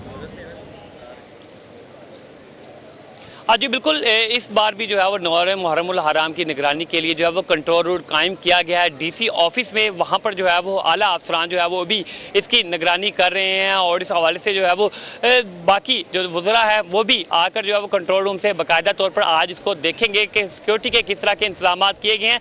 तो इस हवाले से जो कंट्रोल रूम है वो DC ऑफिस में बना दिया गया है, जिसमें पूरे शहर की जो है वो निगरानी की जाएगी। तो इस हवाले से इस बात की जाए इस जुलूस की, जो कि मरकजी जुलूस है 9वें मुहर्रमुल हराम का लाहौर का, यहाँ पर 800 CCTV कैमरे लगाए गए हैं जिनकी मॉनिटरिंग की जा रही है और इस हवाले से बाकायदा कंट्रोल रूम बनाया गया है, जहाँ पर मुकम्मल तौर पर जो है वो रूट की निगरानी भी की जाएगी और सिक्योरिटी इंतजाम का जायजा भी लिया जा रहा है। जी ठीक है, और जो अज़ादार हैं वो इस वक्त जुलूस की मरकजी जगह पर पहुंच चुके हैं? जी, अभी भी जो है वो अज़ादारों की बड़ी तादाद जो है वो आ रही है, लेकिन बड़ी तादाद में यहाँ पर पहुँच भी चुके हैं, क्योंकि अब से कुछ देर बाद जो है वो जुलूस बरामद होने वाला है। लाइसेंस के मुताबिक जो है वो ये जुलूस था, इसमें जो है वो ज़्यादा जो बरामद होनी थी वो 10 बजे की थी, लेकिन अब से कुछ देर बाद जो है वो लोग यहाँ पर इकट्ठे हो रहे हैं। अज़ादारों की बड़ी तादाद जो है वो भी यहाँ पर मौजूद है और यहाँ से शुरू होगा। अभी भी जो मरकजी दरवाज़ा है वहाँ पर बहुत बड़ी तादाद में अज़ादारान जो है वो जुलूस के रास्तों से शामिल होने के लिए जुलूस में वो यहाँ पर आ रहे हैं, जबकि जुलूस में में जो है जगह जगह सबीलें लगाई गई हैं दूध की और ठंडे पानी की भी, जबकि लंगर का भी जो है वो वसी इंतजाम किया गया है। तो इस हवाले से जो है वो अज़ादारान जो है वो जुलूस के रास्तों पर जो है सीना को भी की जाएगी, मातमदारी भी की जाएगी और जंजीर ज़रीब जो है वो भी की जाएगी। तो इस हवाले से जो है वो अज़ादारान जो है वो इमाम हुसैन बड़ी तादाद में यहाँ पर जुलूस में भी शामिल हो रहे हैं और अभी बड़ी तादाद में लोग दाखिल हो रहे हैं। मैं देख भी रहा हूँ, मेरा कैमरामैन भी दिखाया, तो पुलिस एहलकार जो है वो भी यहाँ पर बड़ी तादाद में मौजूद हैं। यहाँ पर जो है सिविल डिफेंस के एहलकार जो है वो भी यहाँ पर बड़ी तादाद में आ रहे हैं। सिक्योरिटी के जो है वो खातिर ख्वाह इंतजाम किए गए हैं, बड़ी तादाद में लोग जो है वो यहाँ पर पहुँच भी रहे हैं, लेकिन मुकम्मल चेकिंग के बाद जो है वो उनको आने की इजाज़त दी जा रही है। अब जो है वो सिविल डिफेंस के जो है एहलकार हैं, खवातीन हैं, मर्द हैं, वो बड़ी तादाद में यहाँ पर पहुँचे हैं, जिनकी मुकम्मल जो है वो यहाँ पर सिक्योरिटी के फ़राइज़ जो है वो सर अंजाम देंगे। इसके अलावा पुलिस एहलकार जो है वो भी यहाँ पर मौजूद है और दीगर कानून नाफिज करने वाले एहलकार जो है वो भी जो जुलूस के रास्तों पर मौजूद है, जो कि जुलूस की सिक्योरिटी के जो है वो इंतजाम ले रहे हैं। और लाहौर पुलिस के जो आला अफसरान है वो भी जो है वो मुख्तलिफ जगहों का रूट का विजिट कर रहे हैं और सिक्योरिटी इंतजाम को देखा जा रहा है। तो इस हवाले से अगर बात कर ली जाए जुलूस की, तो काफ़ी ज़्यादा सिक्योरिटी यहाँ पर देखने में भी नज़र आ रही है। जी ठीक है, हाफिज महबूब आप हमारे साथ ही मौजूद रहेगा। इस्लामाबाद का रुख करेंगे, हमारे नुमाइंदे उस्मान राना ने हमें ज्वाइन किया है। उस्मान, आज 9वीं मुहर्रम के जुलूस बरामद होने हैं, आप क्या हालात देख रहे हैं? पुलिस और इंतजामिया की जो तैयारियां हैं उस हवाले से आगाह कीजिएगा। जी बिल्कुल, वफाकी दारुल हुकूमत में 9 मुहर्रम का मरकजी जुलूस जो है वो इमाम बारगाह हसन आशरी से बरामद होता है और इसी इमाम बारगाह पर रात गए जो है इख्तिताम पजीर होता है। अगर आप जैसे कि आपने सिक्योरिटी के हवाले से पूछा है, तो सिक्योरिटी की सूरत हाल कुछ यूँ है, तकरीबन 2000 के करीब पुलिस एहलकार, FC और रेंजर्स के एहलकार जो है वो तैनात किए गए हैं। इस तमाम तर इलाके को जो इमाम बारगाह हसन आशरी के करीब है, इसके तमाम रस्तों को कॉर्डन ऑफ कर दिया गया था। कल ही और आज जो है बिल्कुल सील कर दिया गया, सिर्फ जो एंट्री पॉइंट है वहाँ पर वॉक थ्रू गेट जो है वो लगाए गए हैं। इसके अलावा इस जुलूस के तमाम रस्तों को कंटेनर लगा के बंद किया गया है, खारदार तारे लगाई गई हैं और इसके साथ साथ CCTV कैमरास जो हैं उसके साथ इनको लिंक किया गया है और ड्रोन कैमरे से सर्वेलेंस जो है वो भी की जा रही है। और जैसा कि जुलूस के रास्ते में आने वाली ऊंची इमारतें हैं, वहाँ पर पुलिस के स्नाइपर जो हैं वो तैनात किए गए हैं। किसी भी खुदा न खास्ता अगर नागहानी सूरत हाल बनती है तो उस हवाले से फायर ब्रिगेड और एम्बुलेंसेज को भी इस जुलूस के रास्ते में जो है वो तैनात किया गया है। इसी हवाले से जो सिक्योरिटी इंतजाम किए गए हैं, उनको जो सर्विलेंस है उसको चेक करने के लिए अफसरान बाला जो है वो भी यहाँ पर पहुँच रहे हैं और साथ साथ यहाँ पर जो उनके रजाकार है वो भी सिक्योरिटी संभाले हुए हैं। जी ठीक है उस्मान, ये भी बताएगा मोबाइल फ़ोन सर्विस के हवाले से, हमने लाहौर में तो देखा कि अभी तक मोबाइल फ़ोन सर्विस यहाँ पर चल रही है, जुलूस के रास्तों में भी बंद नहीं की गई है। इस्लामाबाद में अभी क्या सूरत हाल है? जी बिल्कुल, जो है मोबाइल सर्विस इस वक्त तक ऑन है, लेकिन जैसे कि वफाकी वज़ीर दाखिला मोहसिन नकवी से हमारी बात हुई थी तो उनका ये कहना था कि जो जब जुलूस बरामद होगा तो उसके साथ जैमर्स होंगे और जैमर जैसे जैसे जुलूस आगे बढ़ेगा वो जैमर जो है वो मोबाइल सर्विस को ब्लॉक रखेंगे। अगर खुदा न खास्ता कोई ऐसी सूरत हाल बनती है कि सर्विस ब्लॉक करने पड़े तो उसके वो ब्लॉक भी की जा सकती है, लेकिन इस वक्त तक ये सूरत हाल है कि मोबाइल सर्विस ऑन है और जैसे ही जुलूस बरामद होगा तकरीबन 1 से 1.5 बजे के करीब ये जुलूस बरामद होगा तो उसके बाद जो मोबाइल जैमर होंगे वो साथ साथ होंगे और मोबाइल सर्विस जो है वो अलाउ नहीं होगी। जी ठीक है, और डबल सवारी पर भी पाबंदी रहेगी आज और कल भी? जी डबल सवारी के हवाले से किसी किस्म की जो पाबंदी है वो तो इस्लामाबाद में नहीं लगाई गई, लेकिन इस तमाम तरह इलाके को कॉर्डन ऑफ किया गया है, कंटेनर लगाए गए, खारदार तारे लगाई गई हैं। इस हवाले से सिक्योरिटी इंतजाम जो है वो बिल्कुल मुकम्मल हैं। ठीक है, बहुत शुक्रिया उस्मान राना, हमें अपडेट कर रहे थे। पेशावर का भी हम रुख करेंगे और वहाँ पर भी हमारे नुमाइंदे मौजूद हैं, उनसे भी हम रब्ता करने की कोशिश कर रहे हैं। पेशावर से भी अपडेट लेंगे मुहर्रमुल हराम के जुलूस के हवाले से, और क्योंकि अभी हम देख रहे हैं कि अज़ादार भी इस वक्त जुलूस की मरकज़ी जगह पर पहुँचना शुरू हो चुके हैं और हर कोई यकीनी तौर पर इमाम हुसैन की शहादत पर इस वक्त गमज़दा भी है। पुलिस के बहुत से ऐसे जवान हैं जो आज अपनी ड्यूटियाँ सर अंजाम दे रहे हैं। इस हवाले से जुलूस के रास्तों को भी क्लियर किया गया है। हमारे नुमाइंदे शाहिद खान ने पेशावर से में ज्वाइन किया है, उनसे मजीद अपडेट्स लेंगे। शाहिद, बताइएगा आप अभी क्या मनाजिर देख रहे हैं 9वीं मुहर्रमुल हराम के जुलूस की मुनासबत से? पुलिस के इंतजामिया की जो तैयारियां हैं उस हवाले से अपडेट कीजिएगा। मुहर्रमुल हराम का पहला जो मातमी जुलूस है वो इमाम बारगाह हुसैनिया हाल पेशावर सदर से बरामद होगा। थोड़ी देर में इसी इमाम बारगाह से ये जुलूस जो है वो बरामद होगा और अपने मुकर्रर रास्तों से होते हुए दोबारा इसी इमाम बारगाह पर इख्तिताम पजीर होगा। सिक्योरिटी के काफ़ी सख्त इंतजाम किए गए, पुलिस एहलकारों की बारी नफरी जो है वो तैनात की गई है। जो जुलूस के रास्ते हैं उन रास्तों को सुराग रसा कुत्तों के ज़रिए जो है वो क्लियर कर दिया गया है। इसके साथ साथ CCTV कैमरों की से इस जुलूस की निगरानी की जाएगी और पुलिस एहलकार जो है वो चेन की सूरत में जुलूस से आगे और जुलूस के एंड पे जो है वो तैनात रहेंगे और उसके जुलूस के साथ ही वो रवा दवा होंगे। यहाँ पर मैं आपको ये भी बताते चलूँ कि इमाम बारगाह हुसैनिया हाल का जो पहला मातमी जुलूस होता है और ये हर साल 9वीं मुहर्रमुल हराम को जो है इसी इमाम बारगाह से शुरू होता है। इस मकसद के लिए पूरा जो पेशावर सदर है उसको मुकम्मल तौर पर सील कर दिया गया है। मोबाइल सर्विसेज जो है इस इलाके में वो मुकम्मल तौर पर। ठीक है, बहुत शुक्रिया। पेशावर से शाहिद खान, कराची से हमाद यूसुफ, लाहौर से हाफिज महबूब और इस्लामाबाद से उस्मान राना ने हमें अपडेट किया। आप सबका बहुत शुक्रिया। ब्रेक लेते हैं नाज़रीन, ब्रेक के बाद आपको दोबारा ज्वाइन करेंगे। हुकूमत ने तहरीक इंसाफ पर पाबंदी लगाने का ऐलान किया है। गुज़श्ता रोज़ इस्लामाबाद में प्रेस कॉन्फ्रेंस करते हुए वज़ीर इत्तलात अता तारड़ ने कहा कि 9 मई को मुल्क के दिफा पर हमले किए गए। बानी PTI ने इंतशार और तशद्दुद की सियासत को फ़रोग़ दिया। उन्होंने मुल्क के दिफाई इदारों को नुकसान पहुँचाया। मुल्क ने अगर तरक्की करनी है तो फिर पाकिस्तान और तहरीक इंसाफ एक साथ नहीं चल सकते हैं। वफाकी वज़ीर इत्तलात का इस हवाले से मज़ीद ये कहना था कि हुकूमत ने 4 बड़े फैसले किए हैं। आईन व कानून के मुताबिक कार्रवाई की जाएगी। आपने साइफर के साथ जो किया, आपने मुल्क दुश्मन कुव्वतों को तक़वियत दी, ये अरबों रुपए आपके पास आते कहाँ से हैं? आने वाले दिनों में इस सारे अमल को मुकम्मल किया जाएगा। वफाकी वज़ीर का इस हवाले से मज़ीद कहना था कि हुकूमत ने PTI पर पाबंदी लगाने का फ़ैसला किया है। हुकूमत PTI पर पाबंदी के लिए केस दायर करेगी। PTI का केस सुप्रीम कोर्ट को भेजा जाएगा। हमारे पास बहुत वाज़ेह सबूत मौजूद हैं कि पाकिस्तान तहरीक इंसाफ पर पाबंदी लगाई जाए। PTI पर पाबंदी लगाने का फ़ैसला वफाकी काबीना का आइंदा होने वाले इजलास में आ सकता है। दूसरी जानिब पीपल्स पार्टी ANP और जमात इस्लामी ने PTI पर पाबंदी से मुताल्लिक हुकूमती फ़ैसले की मुखालफत कर दी है और पीपल्स पार्टी के सीनियर रहनुमाओं ने अपनी क़यादत को खुलकर हुकूमत के फ़ैसले की मुखालफत करने की तजवीज़ भी दी है और कहा है कि वो हुकूमत के फ़ैसले की हिमायत नहीं करते। पाकिस्तान पीपल्स पार्टी के सीनियर रहनुमा खुर्शीद शाह ने PTI पर पाबंदी लगाने के हुकूमती फ़ैसले पर एतमाद में ना लेने का शिकवा करते हुए कहा है कि हमें इस फ़ैसले का इल्म ही नहीं था। उन्होंने मज़ीद कहा कि हमें सियासत करनी चाहिए, इन चीज़ों से मसले हल नहीं होंगे। जो मुल्क के हालात चल रहे हैं इसमें सबको ही मिलकर बैठना होगा। इसी तमाम सूरत हाल पर हम बात करेंगे। सीनियर रहनुमा पाकिस्तान पीपल्स पार्टी कमर ज़मान कायरा साहब हमारे साथ इन कॉन्वर्सेशन होंगे।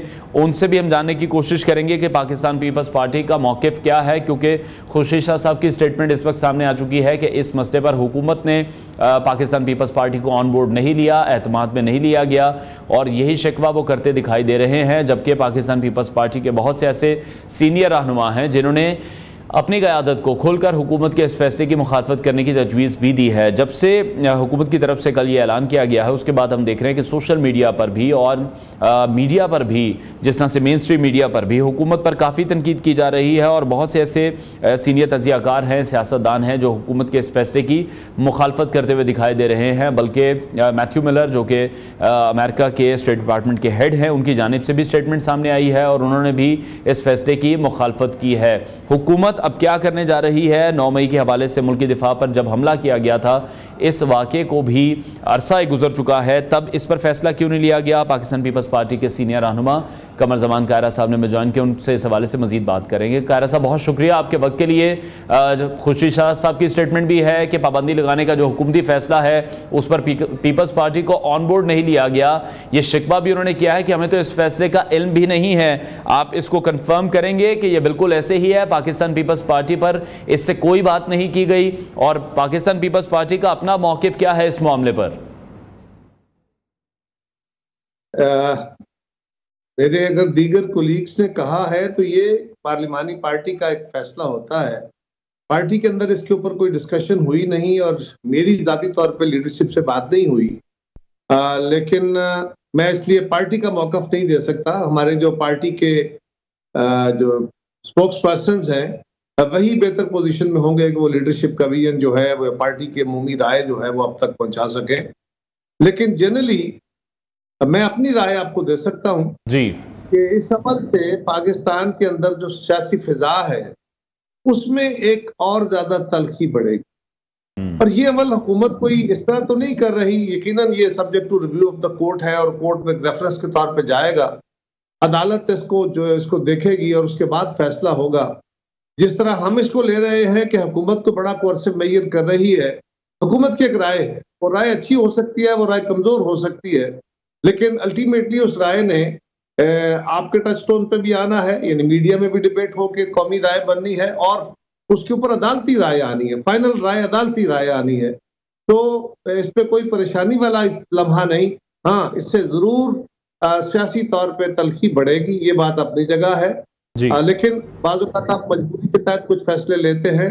रही बात इस केस के मेरिट्स की, यानी टाइमिंग अपनी जगह है, लेकिन मेरिट्स, इसमें कोई शक नहीं है कि जब असेंबली तोड़ी गई, जितनी बड़ी खुली धांधली उस वक्त हुई, यानी खुद एक असेंबली का रेजोल्यूशन जिस तरीके से डिप्टी स्पीकर ने अपनी जमात के हुक्म पे ही किया होगा, उन्होंने जिस तरह उसको बुलडोज किया असेंबली की प्रोसीडिंग्स को और एक रेजोल्यूशन को सिंगुलरली एक साइड पे फेंका, और उसके बाद वजीर आजम की एडवाइस आ गई, एडवाइस के ऊपर सदर ममलिकत ने फौरी तौर पर असेंबली डिसॉल्व कर दी।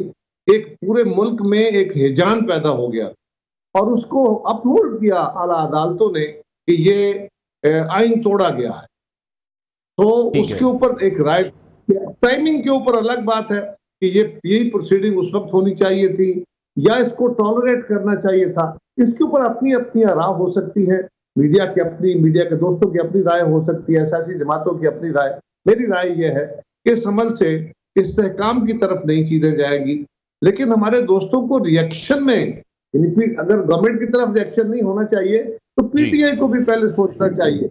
अगर वो हर मामले में रिएक्ट करेंगे तो नेचुरली दूसरी तरफ भी लोग ही बैठे हैं ना जी, उनसे क्यों हम वलियों और बड़े आला तहम्मुल का मुजाहरे की बात करें। हम भी इसी तरह के लोग होते हैं और दोनों तरफ से ताली बजती है, एक तरफ से नहीं। मैं समझता हूं कि इससे कोई बड़ा इस्तेहकाम नहीं आएगा, लेकिन ज्यादा से ज्यादा आप ये कह सकते हैं कि ये टाइम इसका दुरुस्त नहीं है। हुकूमत की नीयत के ऊपर आप शक करें, मैं करूं या कोई और करे, अलग बात, लेकिन अल्टीमेटली ये मामला अदालत में जाएगा, अदालत इसके ऊपर फैसला करेगी। हुकूमत को करना चाहिए कि नहीं करना चाहिए, आप अपनी राय दे सकते हैं, मैं अपनी दे सकता हूँ। ठीक है, लेकिन कायरा साहब आप किस तरह से देख रहे हैं, बड़े अहम इत्तेहादी हैं आप हुकूमत के, अगर इस हवाले से हुकूमत की तरफ से कोई फैसला लिया गया, पाकिस्तान पीपल्स पार्टी से या जो दूसरी जमातें हैं उनको ऑन बोर्ड नहीं लिया जाता है। हम देख रहे हैं कि अमेरिका से भी इस हवाले से बात की गई है, मैथ्यू मिलर की स्टेटमेंट सामने आई है कि किसी भी सियासी जमात पर इस तरह से पाबंदी नहीं लगनी चाहिए। और हुकूमत के हवाले से जब हम देखते हैं, हुकूमती अपनी जमात के लोग हैं जो उनके फैसलों पर तनकीद करते हमें दिखाई दे रहे हैं। बहुत से ऐसे उनके अरकान हैं जो उनकी पार्टी को छोड़कर जा चुके हैं, बहुत से ऐसे अरकान हैं जो अभी पार्टी में ही मौजूद हैं, हुकूमती फैसलों पर काफी तनकीद कर रहे हैं। एक तरफ हुकूमत अवाम को रिलीफ नहीं दे पा रही है, दूसरी तरफ इस तरह के फैसले किए जा रहे हैं जिससे आप भी कह रहे हैं कि मुल्क में इस्तेहकाम तो किसी सूरत में भी नहीं आएगा। देखिए, फैसले करने का इख्तियार तो जमात के पास और हुकूमत के पास होता है, बिल्कुल। अब उनकी जमात के सारे लोग उससे मुत्तफिक है, कोई जरूरी नहीं है, हर बंदे की अपनी राय है। मैं अपनी जमात की हर राय से मुत्तफिक नहीं होता, मेरी अपनी राय होती है, कई चीजों के ऊपर मैं डिफर कर जाता हूँ, बाकी लोग भी डिफर करते हैं। लेकिन देखना आपने ये होता है कि जमात के अंदर भी वही डेमोक्रेटिक जो रूल है कि अक्सरियत की राय क्या है। अगर जमात के अंदर अक्सरियत की राय यह है कि एक फैसला करना चाहिए, मुझे उससे इत्तेफाक हो या ना हो, मुझे उसे ऑन करना पड़ेगा, मुझे पब्लिक में आके ये बात अपनी जमात के साथ खड़ा होना होगा। हाँ, मैं जमात के अंदर अपनी राय से मुख्तलिफ दे सकता हूँ। रही बात कि हमारी जमात से मशवरा नहीं किया गया, मैंने पहले भी अर्ज किया, मुझे नहीं है, मैं क्योंकि मुहर्रम की वजह से घर हूँ और मैं क़यादत के साथ भी अभी मेरे कल से रब्ता नहीं हुआ, और इस काम के लिए जमाती राय जानने के लिए बेहतर फोरम जो होता है वो हमारे पास पार्टी के तर्जुमान होते हैं, ये क़यादत होती है, वो ज्यादा बेहतर अमूमी राय आप तक पहुंचा सकते। ठीक है, लेकिन खैरा साहब, जो अभी हम सूरत-ए-हाल देख रहे हैं, जिस तरह से कल ही अवाम पर पेट्रोल बॉम्ब भी गिराया गया है, जिस तरह से महंगाई की जा रही है, जब ये हुकूमत आई है तो यही तमाम चीज़ें कहकर आई है कि जब भी हम आएंगे, हम हुकूमत में आएंगे, हमें बड़ा एक्सपीरियंस है, हम चीज़ों को दुरुस्त करेंगे। आसिफ अली जरदारी साहब की भी स्टेटमेंट है कि इनसे तो हुकूमत भी नहीं अब चल रही है। तो पाकिस्तान पीपल्स पार्टी इन तमाम इशूज़ पर को किस तरह से देख रही है? अवाम को जो रिलीफ देने की बात की गई थी, जब जैसे ही ये बजट आया है, महंगाई का एक नया तूफान हम देख रहे हैं कि वो सिस्टम में ऐड हो चुका है। पहली गुजारिश तो यह है कि जो बयान आसिफ जरदारी साहब से मंसूब किया जा रहा है उसकी बहुत दफा बजाते हैं, उन्होंने ऐसा बयान नहीं दिया, इसके बावजूद आपने यही कमेंट कर दिया। तो पहले तो सबको इसकी तस्दीक करनी चाहिए कि जब जमात, क्योंकि आपके पास कोई रिकॉर्डिंग तो है, किसी बंदे ने इसको इस बात को कहा है ना, कोई इसको कर रहा है, और हम बार बार इसकी वजाहत कर रहे हैं कि इस तरह की कोई स्टेटमेंट नहीं थी। वो अपनी जमात के लोगों से मुखातब थे और अपने जमात के लोगों के साथ बैठे हुए कहते हैं हमारा ज्यादा तजर्बा है, हमने ज्यादा खिदमत की है, हमने फलां किया है, आइंदा भी हम करेंगे। जमात के अंदर की बातें हैं, ये कोई क्रिटिसिज्म नहीं था, ये कोई पब्लिक स्टेटमेंट नहीं। दूसरी बात महंगाई है, जो बात लोगों की मुश्किल है, तारीफ है। सवाल देखना यह है कि हुकूमत तेल महंगा कर रही है, बिजली महंगी कर रही है, अनपॉपुलर फैसले ले रही है, शौक से ले रहे हैं, इनके पास कोई दूसरे ऑप्शन मौजूद है, वो ऑप्शन ले ले और ये ऑप्शन ना इस्तेमाल करे, ये महंगा ना करें, और इनके पास जो गैप आएगा वो है, वो फैसला अपने तरफ से फॉरन कर सकती है। अगर तो बिल्कुल नहीं करना चाहिए। अगर टैक्सेशन के निजाम को मजीद टैक्स डाले, अगर तो और टैक्स ना IMF की शिकायत पूरी कर, और IMF के पास गए बगैर हम पाकिस्तान का निजाम ला सकते हैं, तो बिल्कुल बात दुरुस्त है। लेकिन आइडियली महंगाई क्यों हो रही है, रोजगारी में भी इजाफा हुआ है, सारी बातें दुरुस्त है, लेकिन हुकूमत में बैठे लोग हैं उनको भी पता होता है। तो देखना यह है कि उनके पास ऑप्शंस क्या हैं, अवेलेबल ऑप्शन इसमें गवर्नमेंट फैसले करती है ना, गवर्नमेंट ये गवर्निंग बॉडी जो होती है, तो अवेलेबल ऑप्शंस में उनके पास जो ऑप्शन है उनको उन्होंने बेहतर तरीके से अडॉप्ट करना। जी खैरा साहब, आप बिल्कुल दुरुस्त फरमा रहे हैं, लेकिन आप ये बताइए कि अवाम के पास भी क्या ऑप्शंस मौजूद हैं? हुकूमत अवाम के लिए क्या कर रही है? ना किसी का रोजगार बढ़ाया जा रहा है, ना सैलरीज उस तरह से अपडेट हो सकी हैं जिस हिसाब से इस वक्त हम बिजली की जो प्राइसेस हैं ओवर बिलिंग उसमें की जा रही है, टैक्सेस के मामलात हैं। खुद वफाकी वजीर दाखिला ये कह चुके हैं अपने भी टेन्योर में कि 83 करोड़ यूनिट जो हैं वो एक्स्ट्रा सिर्फ लेस्को की तरफ से डाले गए हैं। ये खुद वजीर दाखिला की स्टेटमेंट है, ऑन रिकॉर्ड मौजूद है। अवाम पर ही फिर सब बर्डन है। अनवार साहब, गुजारिश ये है कि हुकूमत भी अवाम की होती है, मुल्क भी अवाम का होता है, बजट भी अवाम का होता है जी। ये कोई किसी खास तबके का नहीं होता।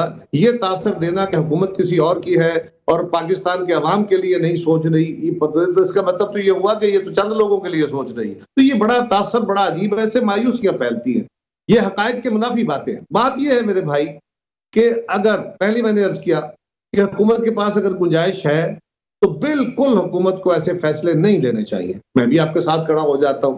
लेकिन कोई ये तो बता दे, हाँ बिजली महंगी हो गई है और महंगी हुई है, अनफॉर्चुनेटली लोगों की पहले चीखें निकली हुई है, कैपेसिटी से बियॉन्ड गया हुआ है काम।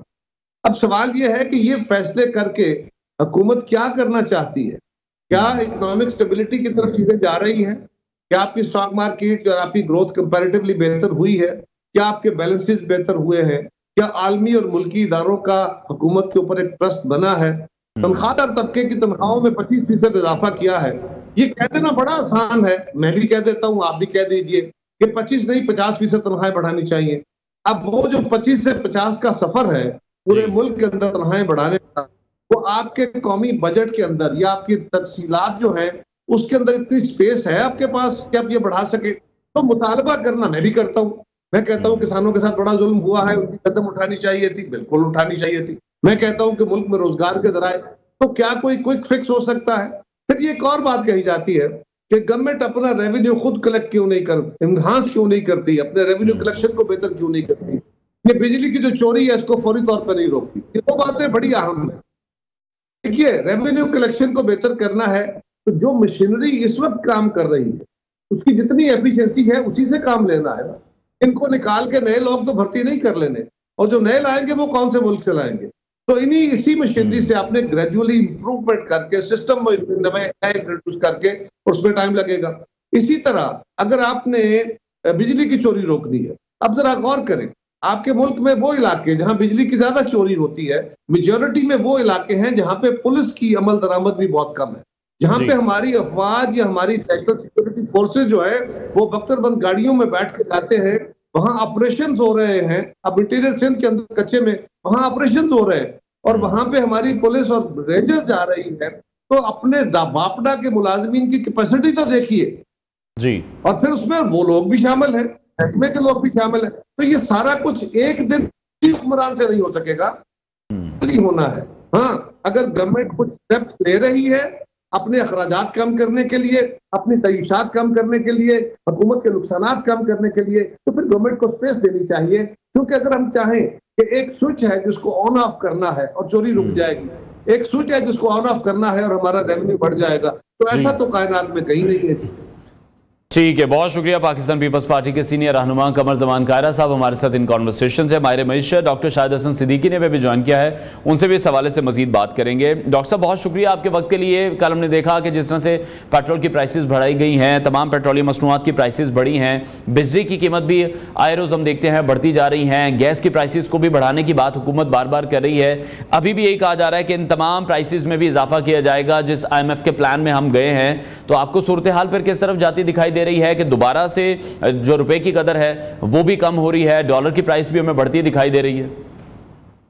देखिए, बहुत शुक्रिया, आपने बिल्कुल सही बातें की हैं, मगर सबसे संगीन बात यह है कि मैं पूरी जिम्मेदारी से बता रहा हूं कि वजीर आज़म साहब ने जो ये फरमाया था कि ये IMF का प्रोग्राम आखिरी प्रोग्राम होगा, मैं रिकॉर्ड पे कह रहा हूं कि ये सितंबर 27 में जब ये प्रोग्राम खत्म होगा, उसके कुछ अरसे के बाद लाजमन हम 25वें प्रोग्राम में जाएंगे जो इज्तिमाई खुदकशी होगी, नंबर 1।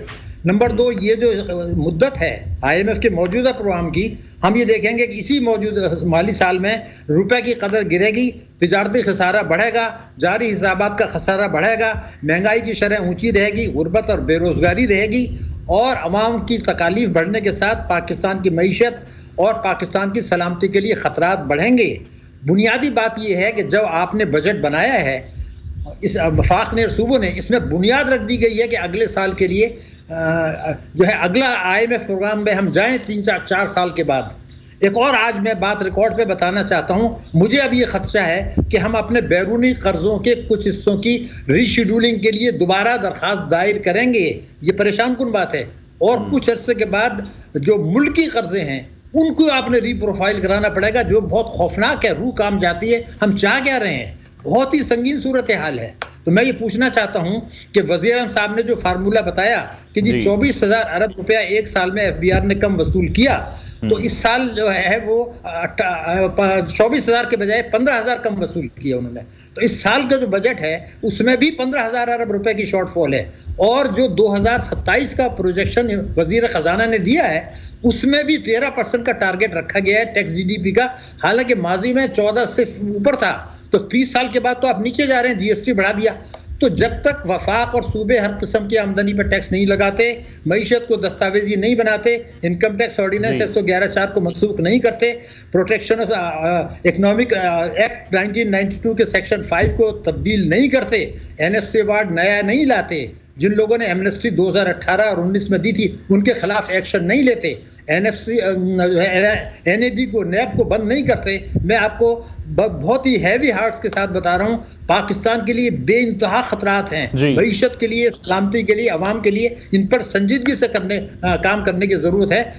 नताइज सोच के खौफ आता है, मुझे डर लगता है। अल्लाह ताला रहम करे पाकिस्तान के ऊपर, हम बहुत गलत पॉलिसियां अपना रहे हैं। ठीक है, बहुत शुक्रिया माहिर मईशत डॉक्टर शाहिद हसन सिद्दीकी हमारे साथ इन कॉन्वर्सेशन थे। नाज़रीन, प्रोग्राम का वक्त खत्म हुआ है, इंशाल्लाह कल फिर आपसे मुलाकात करेंगे। अपना बहुत सारा ख्याल रखिए, इजाज़त दीजिए, अल्लाह हाफ़िज़।